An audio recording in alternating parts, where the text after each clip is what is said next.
ইউনুস আলাইহিসসালামকে কেন মাছ খেয়ে ফেলেছিল? আল্লাহ তাআলা ইউনুস আলাইহিসসালামকে ইরাকের একটি নেনেভা অঞ্চলে ইসলামের দাওয়াত প্রচারের জন্য পাঠালেন।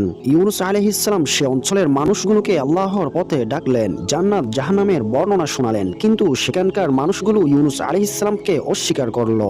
এভাবে দীর্ঘদিন তাদেরকে দাওয়াত দেওয়া হলো, তবু কেউ গ্রহণ করলো না। ইউনুস আলাইহিসসালাম তখন রাগ করে সে অঞ্চল থেকে চলে গেলেন। তবে আল্লাহ তাআলা সে অঞ্চল থেকে ইউনুস আলাইহিসসালামকে চলে যাওয়ার জন্য অনুমতি দেয়নি।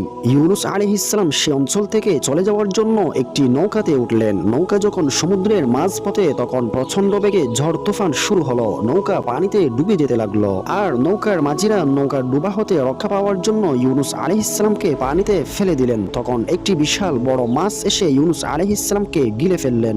মাছের পেটে গিয়ে তিনি বুঝতে পারলেন তিনি আল্লাহ তাআলার নির্দেশ অমান্য করেছেন। তাই তিনি বিশেষ একটি দোয়ার মাধ্যমে আল্লাহর কাছে ক্ষমা চাইলেন।